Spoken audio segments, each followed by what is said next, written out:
दोस्तों देखते ही देखते जंग के 6 महीने जो हैं वो बीत चुके हैं। और जब जंग के 6 महीने बीत चुके हैं तो हमने लगातार देखा कि किस तरीके से अरब देश जो हैं सिर्फ ईरान को छोड़ करके अपनी चेतावनी जाहिर करते रहे और अपनी निंदा पेश करते रहे। और तो और किसी ने कोई बड़ा कदम उठाया जैसे साउथ अफ्रीका की तरफ से, तो उस फैसले का स्वागत करते हुए अरब देश दिखाई दिए। और सबसे ज्यादा सवाल खड़े हुए सऊदी अरब पर कि आखिरकार सऊदी अरब क्या कुछ कर रहा है।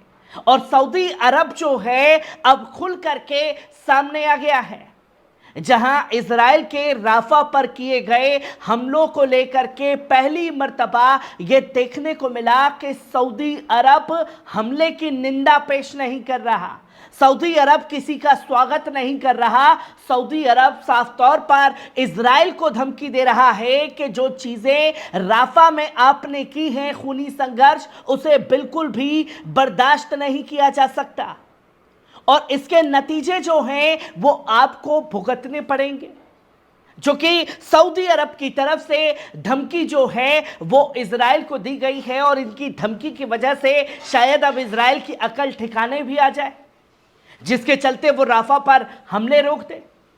पर क्यों सऊदी अरब को यह स्टेटमेंट देना पड़ा है, उसकी बड़ी वजह है ईरान, जहां ईरान ने साफ तौर पर कहा कि हम सऊदी अरब के न्यूक्लियर पॉइंट्स को बनाने के लिए उसकी मदद करेंगे।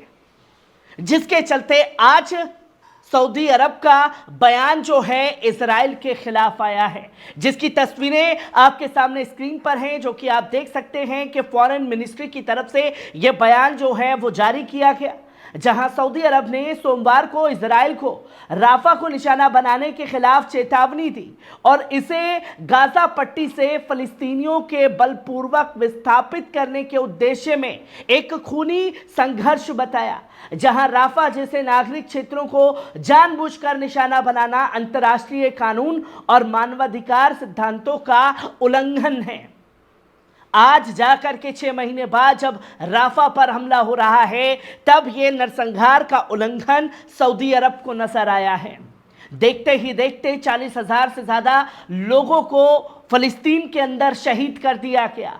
80,000 से ज्यादा लोगों को घायल करने का काम जो है वो किया गया इजरायली सैनिकों द्वारा, जिस पर सऊदी अरब तब निंदा पेश कर रहा था। और राफा जो सबसे सुरक्षित था उस पर जब हमला हुआ तो साफ तौर पर धमकी दी गई, जहां विदेश मंत्रालय ने गाजा पट्टी के सभी क्षेत्रों पर हमला करने और अपने निवासियों को अज्ञात किया कि अपने व्यवस्थित खूनी अभियान के हिस्से के रूप में राफा शहर को निशाना बनाने वाले इजरायली कब्जे वाले बलों के खतरों के बारे में सऊदी अरब साम्राज्य की चेतावनी दी है, जहां इजरायली युद्ध मशीन द्वारा किए गए भारी विनाश के बाद सुरक्षित क्षेत्रों को भी नहीं छोड़ रहा है।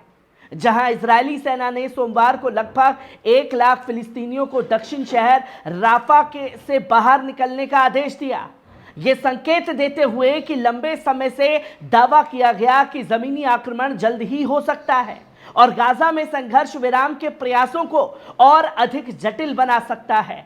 शहर में बढ़ते ऑपरेशन, जहां 1 मिलियन से अधिक फिलिस्तीनी शरण ले रहे हैं और बड़ी संख्या में लोगों की मौतों की आशंका भी है, वैश्विक चिंता बढ़ा दी है और इजराइल के खिलाफ सख्त से सख्त कदम उठाने की जरूरत है।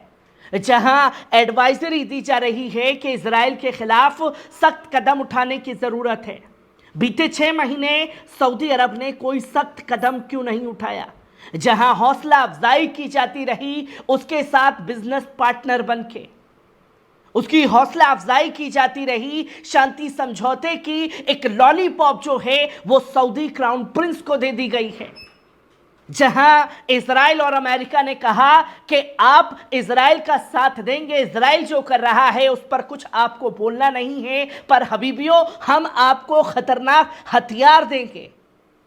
और हबीबी भी अपने डांस करते हुए ये बताने लगे कि वल्लाह वल्लाह हमें तो भैया बड़े बड़े हथियार मिलेंगे, हम सबको मार देंगे। और जब एक लॉलीपॉप सऊदी अरब को दिया गया तो नतीजे लोगों के सामने हैं। और अब सऊदी अरब जागा है, वो भी तब जब ईरान ने साफ तौर पर यह ऐलान किया कि हम न्यूक्लियर प्लान बनाने में सऊदी अरब की मदद करने जा रहे हैं, जो कि आप साफ तौर पर स्क्रीन पर देख सकते हैं।